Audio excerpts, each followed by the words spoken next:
ज्ञानदेव आहे, कळस तुकाराम बाबा आहे, विस्तार नामदेव बाबा आहे आणि शांती नाद बाबा. थोडं उलट फिरा.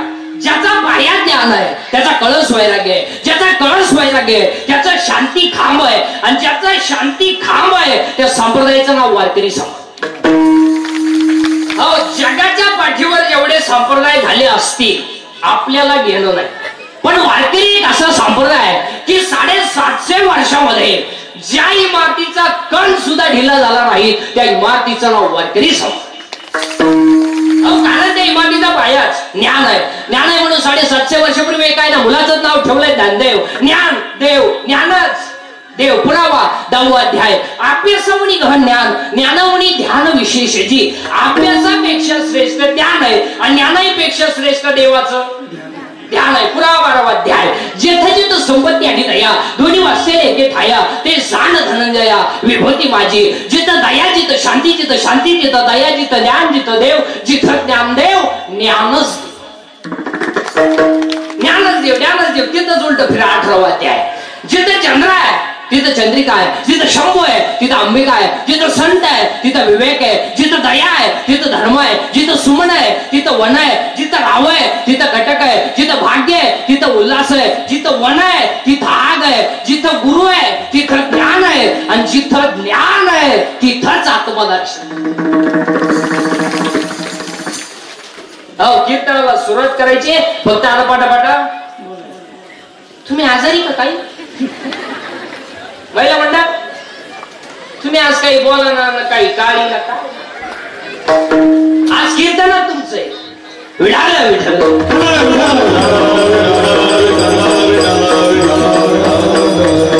कीर्तनाला सुरुवात करायची. आता त्या आधी कीर्तन ऐकणाऱ्यांना सूचना, दरिद्रवाणी बसायचं नाही. ते तोंड सोडून दे, डोक्याला हात लावून, दाढी हात लावून, तागड्यावर करंगुडी भागवा याच नाही. लांब उभं राहायचं, चांगला चप्पल जोड पाहायचा, पहिल्या पंक्तीला जेवायचं. पण भामटेवणी अवहित येऊन असं बसतो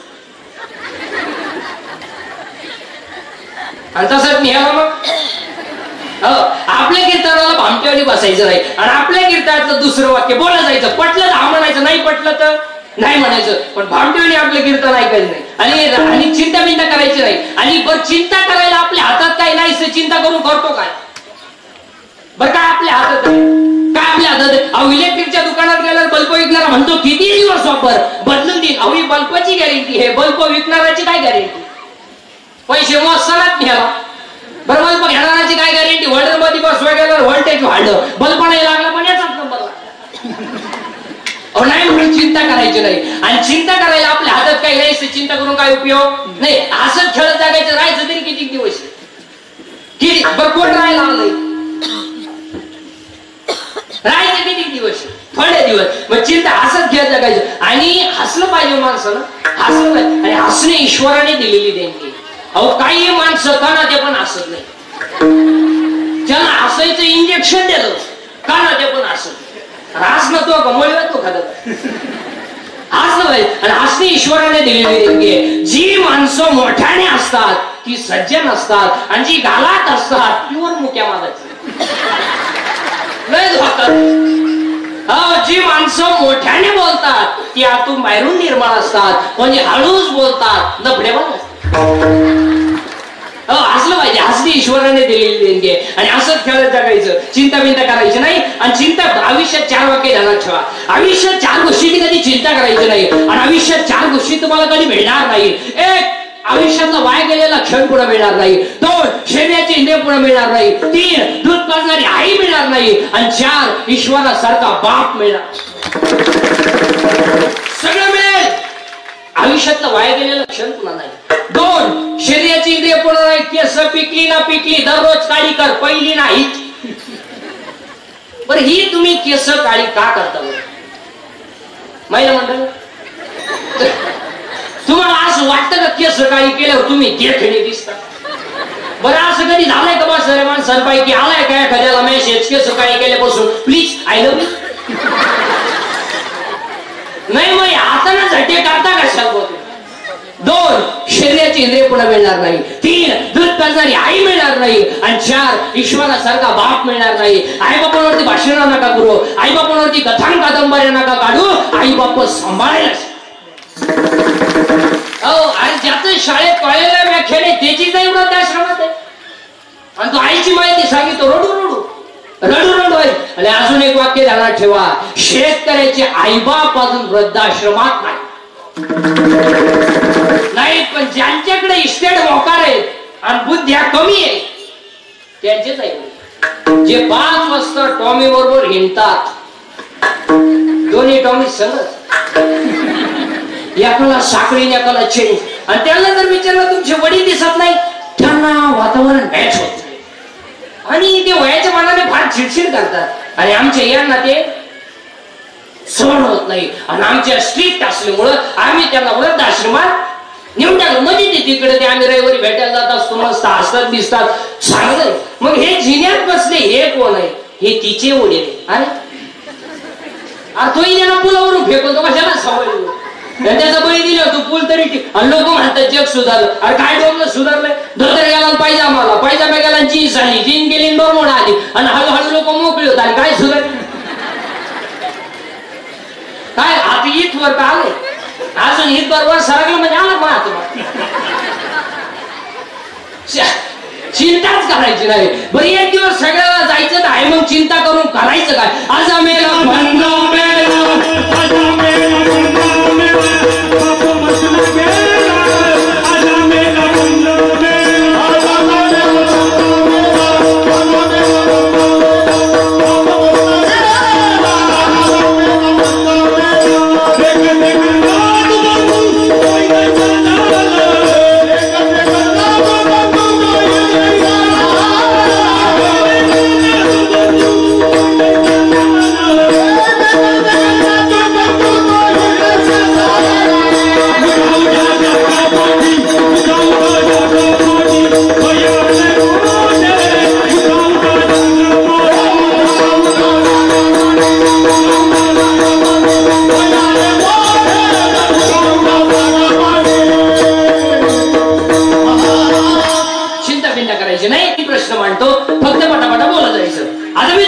तीन प्रश्न मांडतो.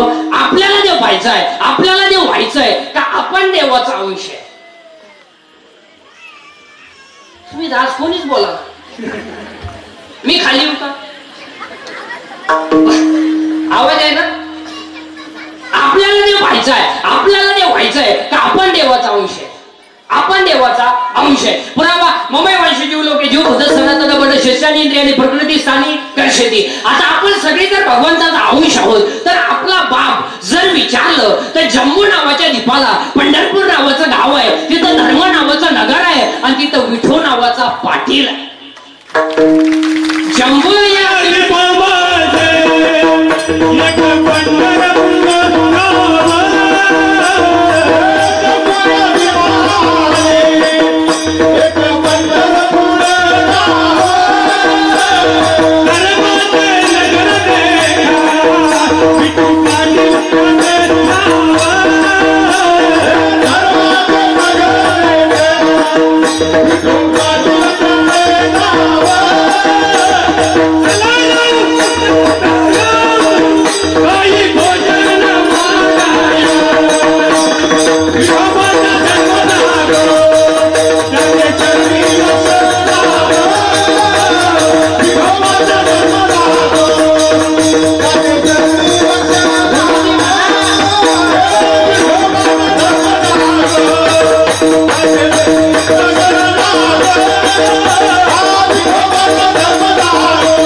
आणि तो विठो नावाचा पाटील आपला आई नाही, बाप नाही, माई बाप.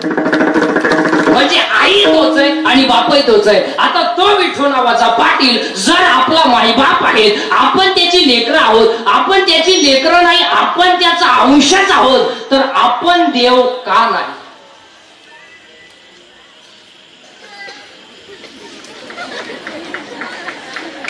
आता तो विठो नावाचा पाटील जर आपला माईबाप आहे, आपण जर त्याची लेकरं आहोत, तर आपण देव का नाही? तर उत्तर आहे आपल्याला आपण देव आहोत याचं ज्ञान.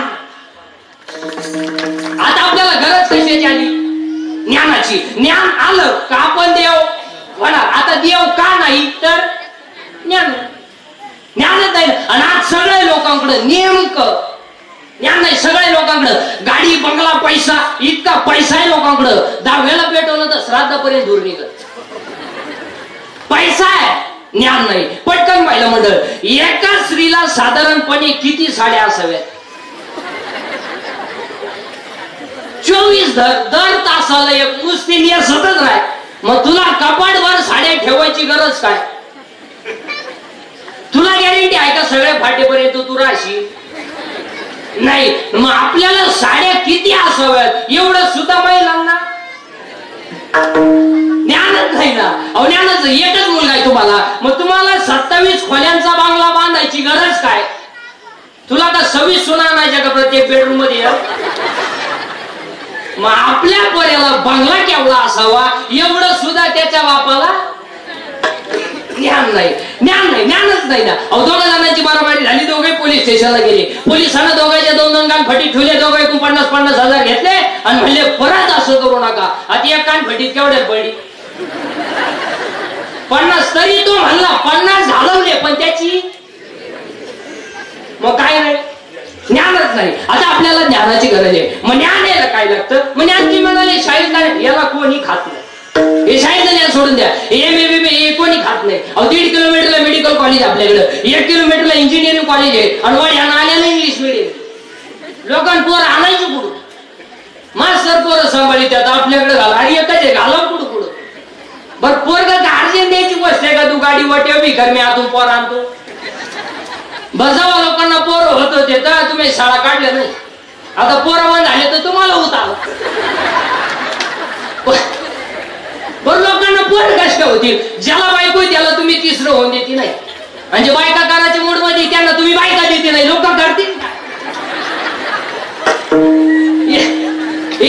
नाही, हे ज्ञान सोडून द्या. एमएबी नाही, MAB medium complete period student junior KG, higher KG, lower KG, MB and BEd, DEd and BEd आणि आर्ट्स एंड कॉमर्स आणि सायन्स आणि एफ1 एस1 MTech BTech, dairy diploma, turner, fitter आणि वेल्डर आणि मेकॅनिक इंजिनियर आणि political engineer, MPSC, UPSC, NET, SET, pharmacy, ICT, agri, MB and BEd, हृदयरोग तज्ञ, गुडघा तज्ञ, फुफ्फुस तज्ञ, बाळरोग तज्ञ, नेत्ररोग तज्ञ, त्वचा रोग तज्ञ.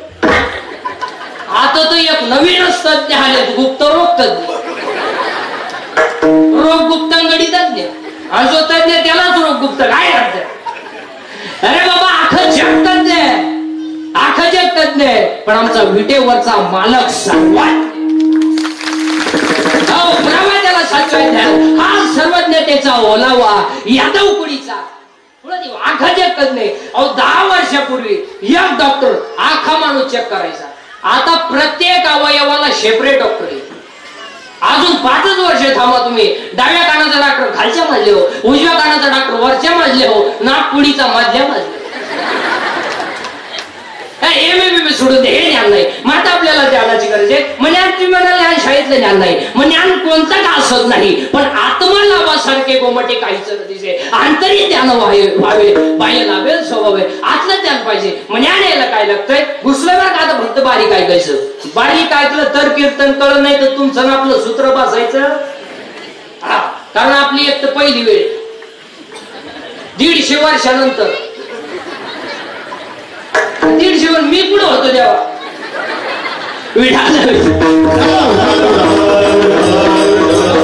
ज्ञान यायला काय लागतं? 3रा अध्याय. तुम्ही देवा ते भजाल, देव तुम्हा दृष्ट होईल, परस्पर घडेल प्रीती जैल, आज्ञापक व्हाल, वाचा सिद्धी पाव.